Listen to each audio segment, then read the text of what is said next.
मस्जिद अल अक्सा यानी बैतुल मुकद्दस, जिसका पूरा इतिहास आज की इस वीडियो में हम जानेंगे। दोस्तों, इस दुनिया की सबसे पहली मस्जिद मस्जिदुल हराम है और दूसरी मस्जिद अल अक्सा है। मस्जिद अल अक्सा का निर्माण किसने करवाया, इस पर बहुत सारी रिवायत है। इनमें किसी एक रिवायत के बारे में आज हम बात करेंगे। दोस्तों, आज की इस वीडियो में हम बात करेंगे हजरत सुलेमान ने इस मस्जिद को जिन्नातों के द्वारा कैसे बनवाया था। इसको जानने से पहले हम यरूशलेम शहर यानी बैतुल मुकद्दस के बारे में जान लेते हैं, फिर इसके बाद मस्जिद अल अक्सा के बारे में विस्तार से चर्चा करेंगे।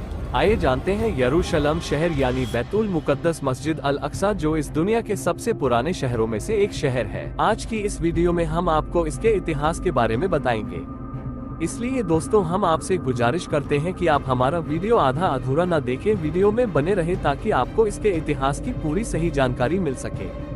तो चलिए बिना किसी देरी के वीडियो को शुरू करते हैं। हाँ तो दोस्तों, आप इस शहर को गौर से देखिए, जिसको आज लोग यरूशलेम और बैतुल मुकद्दस के नाम से भी जानते हैं। इस शहर को दुनिया के सबसे पुराने शहरों में से एक माना जाता है। अगर इतिहास उठाकर देखा जाए कि पूरी दुनिया में सबसे ज्यादा जाने जिस शहर के लिए गई है, तो आप देखेंगे उसमें यरूशलेम यानी बैतुल मुकद्दस का नाम सबसे ऊपर रहेगा, क्योंकि इतिहास में सबसे ज्यादा जंगें इस शहर को पाने के लिए लड़ी गई है, वह किसी और शहर को पाने के लिए नहीं लड़ी गई। इस शहर के बारे में ये भी मशहूर है कि इस शहर का कोना कोना पाक है और इस शहर को दुनिया के तीनों ही धर्म के लोग जैसे कि यहूदी, ईसाई और मुसलमान हद से ज्यादा पवित्र मानते हैं। ये सभी धर्म के लोग अपने अपने तरीके से इस शहर को पवित्र मानते हैं। दोस्तों, यहूदी धर्म के हिसाब से हमारी दुनिया की शुरुआत इसी शहर से हुई थी। यहाँ तक कि हजरत इस्माइल अलैहिस्सलाम को उनके वालिद हजरत इब्राहिम अलैहिस्सलाम ने कुर्बान करने की तैयारी इसी शहर से की थी और इस शहर में वह दीवार भी मौजूद है जिसको यहूदी लोग सबसे ज्यादा पवित्र और पाक मानते हैं। ये वही दीवार है जिसको वेस्टर्न वॉल या दीवारे गरिया के नाम से भी जाना जाता है। ये दीवार हैकुल सुलेमानी का बचा हुआ हिस्सा है, जिसको हजरत सुलेमान अलैहिस्सलाम ने जिन्नातों से बनवाया था, जिसकी डिटेल हम आपको आगे बताएंगे। अगर ईसाइयों की बात करें तो इनका यह मानना है कि इसी शहर में हजरत ईसा अलैहिस्सलाम की पैदाइश हुई थी और उनको सूली पर भी इसी शहर में चढ़ाया गया था। और ईसाई लोग ये भी मानते हैं कि हमारा सबसे पवित्र चर्च भी इसी शहर में मौजूद है। और दोस्तों, इस्लाम धर्म की बात की जाए तो अल अक्सा नाम की वह मस्जिद, जिसको तीसरी सबसे बड़ी पवित्र जगह माना जाता है, यानी मक्का मदीना के बाद मुसलमान भाई अगर सबसे ज्यादा अहमियत किसी जगह को देते हैं तो वह मस्जिद अल अक्सा और यरूशलेम शहर है। और मुसलमान के लिए ये शहर सबसे पहला किबला है। काबे से पहले मुसलमान भाई इसी शहर की तरफ मुंह करके नमाज अदा किया करते थे। मुसलमानों के हिसाब से उनके आखिरी पैगंबर हजरत मोहम्मद सल्लल्लाहु ताला अलैहि वसल्लम जब मेराज के सफर पर गए थे, तब इसी शहर के अंदर मस्जिद अल अक्सा में उनके पीछे सारे नबियों ने नमाज अदा की थी। और हजरत सुलेमान अलैहिस्सलाम और हजरत दाऊद अलैहिस्सलाम के साथ साथ बहुत सारे नबियों और बुजुर्गों की कब्रें यहाँ मौजूद हैं, जिससे शहर की वैल्यू और मर्तबा और भी ज्यादा बढ़ जाता है। शायद इसी वजह से बीते इतिहास में मुसलमान और ईसाइयों के बीच भयंकर जंगें चला करती थी। दोस्तों, उनकी यह जंगें 15 या 20 सालों तक नहीं चली, सदियों तक चलती रही। और आज के जमाने में भी इस शहर को पाने के लिए ये भीषण जंग चल रही है। बस फर्क इतना है कि आज के इस जमाने में मुसलमान से जंग करने वाले ईसाई नहीं बल्कि यहूदी हैं। खैर, अब इस शहर के इतिहास के बारे में जानेंगे। आखिर इस शहर की शुरुआत कैसे हुई और आज के दौर में ये शहर इस हालत में है तो इसे इस हालत में किसने पहुंचाया। दोस्तों, जानकारों और इतिहासकारों की माने तो ये बात बिल्कुल क्लियर हो चुकी है कि आज से 7000 साल पहले भी इस शहर में इंसान आबाद थे। इसी वजह से इस शहर को दुनिया के सबसे पुराने शहरों में से एक माना जाता है। अगर इतिहास के हिसाब से देखा जाए तो इस शहर को सबसे पहले हजरत दाऊद अलैहिस्सलाम ने हासिल किया था। वही दाऊद अलैहिस्सलाम जिसको ईसाई और यहूदी धर्म के लोग डेविड कहते हैं। दोस्तों, दाऊद अलैहिस्सलाम ने इस शहर को हासिल करने के बाद इसको अपनी सल्तनत की राजधानी बनाया था। हजरत दाऊद अलैहिस्सलाम ने इस इलाके पर लगभग 33 साल राज किया। उनके बाद उनकी यह हुकूमत उनके बेटे यानी हजरत सुलेमान के पास चली गई थी। वही सुलेमान अलैहिस्सलाम जिसको यूरोप में सोलोमन नाम से भी जाना जाता है। सुलेमान अलैहिस्सलाम ने ही उस हैकिल सुलेमानी मशहूर बिल्डिंग को भी जिन्नातों से बनवाया था, जिसके अंदर ताबूत सकीना को रखा गया था। ताबूत सकीना एक ऐसा संदूक या यूं कहें एक ऐसा बक्सा हुआ करता था जो बहुत ही खास हुआ करता था। इस संदूक के अंदर बहुत पुराने नबियों के तबर्रुकात हुआ करते थे, जैसे कि हजरत सुलेमान अलैहिस्सलाम की लाठी, हजरत हारून अली सलाम का अमावा, हजरत सुलेमान अलैहि सलाम की अंगूठी, मूसा अली सलाम की लाठी, और इन सब के अलावा भी बहुत सारी खास चीजें हुआ करती थी।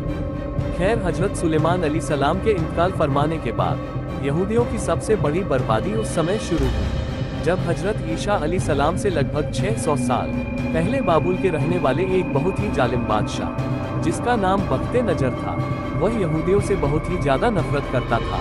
बस उसकी इस सोच के कारण ही उसने यरूशलेम शहर पर बहुत जोर शोर का हमला किया। उसने अपने इस हमले में यहूदियों को बहुत बुरी हालत से काटा और इस शहर को पूरी तरीके से बर्बाद कर दिया। और मशहूर हैकले सुलेमानी, जिसको हजरत सुलेमान अलैहि सलाम ने जिन्नातों से बनवाया था, उसको भी बहुत बुरी तरीके से गिरा दिया गया, जिसके अंदर मौजूद ताबूते सकीना कहाँ गायब हो गई, जिसका पता आज तक किसी को भी ना चल सका है। अल हैकले सुलेमानी के गिरने के बाद बस उसकी एक दीवार ही बच गई, जहाँ जाकर आज यहूदी रोते हैं। इसको वेस्टर्न बाल और दीवारे गरिया भी कहते हैं। दोस्तों, इस हमले के बाद जब हजारों की तादाद में यहूदी मारे गए और इससे कहीं ज्यादा गुना यहूदियों को उस बादशाह ने गुलाम बनाकर रखा। यहूदियों को गुलाम बनाने के बाद वह अपने साथ अपनी सल्तनत बाबुल ले गया और इस घटना के कुछ सालों के बाद ही एक यूनानी बादशाह ने उस शहर बाबुल पर ही हमला कर दिया। जिस बाबुल शहर के बादशाह ने उन यहूदियों को गुलाम बनाकर रखा हुआ था, इस यूनानी बादशाह ने उन सभी यहूदियों को आजाद करके उनके वतन वापस भेज दिया। ये यहूदी लोग बाबुल से वापस आए, बल्कि उन्होंने उस हैकले सुलेमानी को दोबारा से बनवा लिया। समय बीतता गया और सन 70 के जमाने में दुनिया की सबसे शक्तिशाली राजशाही रोमन राजशाही ने यरूशलेम शहर पर हमला बोल दिया। रोमन बादशाह टाइटस जब इस शहर में घुसा तो उसकी फौज ने इस पूरे शहर में आग लगा दी और साथ ही साथ हैकले सुलेमानी की उस इमारत को पूरी तरीके से बर्बाद कर दिया।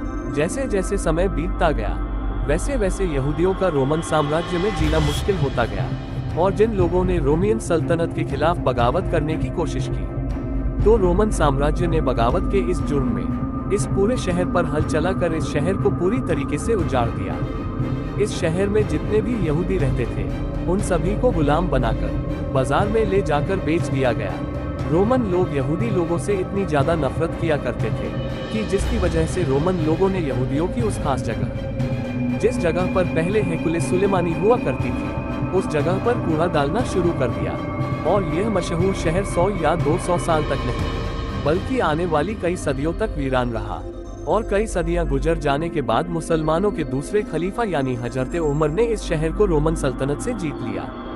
इसके बाद लगातार एक लंबे वक्त ये शहर मुसलमानों के ही अंडर में रहा, लेकिन शुरू से ही ईसाई फौजें इस शहर को पाने के लिए भरपूर कोशिश करती रही। लाख कोशिशों के बावजूद भी ईसाइयों की फौज मुसलमानों से इस शहर को दोबारा हासिल नहीं कर सकी। वो कहते हैं ना कि जब आपस में ही अपने लड़ने लगे तो तीसरा कोई मौके का फायदा उठा लेता है। जब मुसलमानों की अंदरूनी लड़ाइयों के कारण मुसलमानों की खिलाफत यानी खिलाफत अब्बासिया कमजोर पड़ गई, तब ईसाइयों की फौज एक बार फिर से इस शहर को दोबारा हासिल करने में कामयाब हो गई। लेकिन ईसाइयों की किस्मत कुछ खास अच्छी नहीं थी। अभी इस शहर को हासिल करे हुए कुछ साल ही हुए थे। इसी दौरान मुस्लिम दुनिया में एक नया नाम तहलका मचाने के लिए आ गया था और यह नाम था सलाउद्दीन अय्यूबी। वही सलाउद्दीन अय्यूबी जिसने बचपन में ही कसम खाई थी कि वह हर हाल में ईसाइयों से इस शहर को दोबारा हासिल करके ही रहेगा। यही वजह थी कि सलाहुद्दीन अय्यूबी ने शुरू से ही इस शहर को पाने की कोशिश शुरू कर दी थी और उसके इस जुनून के कारण ही एक बार दोबारा से ये शहर मुसलमानों के अंडर में आ गया, यानी सलाउद्दीन अय्यूबी ने इस शहर को जीत लिया था। इसके बाद भी दोस्तों ईसाइयों ने इस शहर को पाने की बहुत सारी कोशिशें की। ईसाइयों और मुसलमानों के बीच बहुत सारे भयंकर युद्ध हुए, लेकिन लाख कोशिशों के बावजूद ईसाई फौज इस शहर को मुसलमानों से दोबारा हासिल नहीं कर सकी और अगले 600 से 700 सालों तक ये शहर मुसलमानों के पास ही रहा। आपको बताते चले कि 1517 ईस्वी में इस शहर को सल्तनत ए उस्मानिया के ताकतवर सुल्तानों में से एक सुल्तान यानी सलीम अव्वल ने जीत लिया था और फिर 1517 से लेकर 1917 तक ये शहर सल्तनत ए उस्मानिया के पास ही रहा। इस पूरे दौर में सल्तनत ए उस्मानिया ने इस शहर को बहुत तेजी के साथ डेवलप किया। शहर के चारों तरफ दीवारें बनवाई और डाक प्रणाली को चालू किया और इस सब के अलावा 1892 में रेलवे लाइन भी बिछा दी गई थी। वैसे तो दोस्तों सल्तनत उस्मानिया के जमाने में ही जब सेकंड वर्ल्ड वॉर चल रहा था, तब यहूदियों ने हिटलर के डर से भागकर यहाँ पर बसने की कोशिश की थी, क्योंकि इस दौरान हिटलर यहूदियों को जर्मनी में गाजर मूली की तरह काट रहा था। इसलिए वहां से भागकर यहूदियों ने फिलिस्तीन यानी यरूशलेम शहर की तरफ रुख किया। लेकिन सल्तनते उस्मानिया के आखिरी सुल्तान इस बात को बहुत अच्छी तरह से समझ गए थे कि यहूदी जर्मनी से भागकर यहाँ बसने की योजना बना रहे हैं। उन्होंने यहूदियों की इस साजिश का बहुत अच्छे से परख लिया था। लेकिन साथ ही साथ सल्तनत उस्मानिया हद से ज्यादा कमजोर पड़ भी गई और सेकेंड वर्ल्ड वॉर के दौरान अंग्रेजों ने दूसरे देशों पर कब्जा करना शुरू कर दिया। 1917 में आखिरकार ब्रिटिश एम्पायर ने सल्तनत उस्मानिया के इस हिस्से पर यानी फिलिस्तीन पर कब्जा कर लिया। इसके बाद यह इलाका अंग्रेजों के ही कब्जे में रहा और यही वह दौर था जिसमें यहूदी यहाँ आकर बसने लगे। जिस साल हमारा देश आजाद हुआ था उसी साल यूनाइटेड नेशन ने यह मंजूरी दे दी कि जिस तरह अंग्रेजों ने हमारे देश को 2 भागों में डिवाइड किया था, पाकिस्तान और हिंदुस्तान में, ठीक उसी तरह अंग्रेजों ने आधा फिलिस्तीन यहूदियों को दे दिया। जिसके बाद यहूदियों के एक अलग देश का ऐलान भी अंग्रेजों के द्वारा कर दिया गया। इसके बाद क्या था, जिस तरह से फिलिस्तीन के 2 टुकड़े कर दिए गए, जिस तरह आज के अरब देश फिलिस्तीन और गाजा पर हो रहे हमले का तमाशा देख रहे हैं, उस समय ऐसा नहीं था। उस समय सभी मुस्लिम देश अंग्रेजों के इस फैसले से इतने नाराज हो गए थे कि उन्होंने यहूदियों के अलग बने देश इस्राइल पर हमला कर दिया। लेकिन यहाँ पर यहूदियों को अंग्रेजों का पूरा सपोर्ट मिला, जिसके कारण जिन जिन मुस्लिम देशों ने इसराइलियों पर या यूं कहें कि इजराइल देश पर हमला किया था, वो सब मिलकर भी इस लड़ाई को फिलिस्तीन के हक में नहीं जीत सके थे। और जेरूसलम का एक हिस्सा जो मुसलमान के कब्जे में था, इस लड़ाई के बाद उस पर भी इसराइल ने अपना कब्जा कर लिया।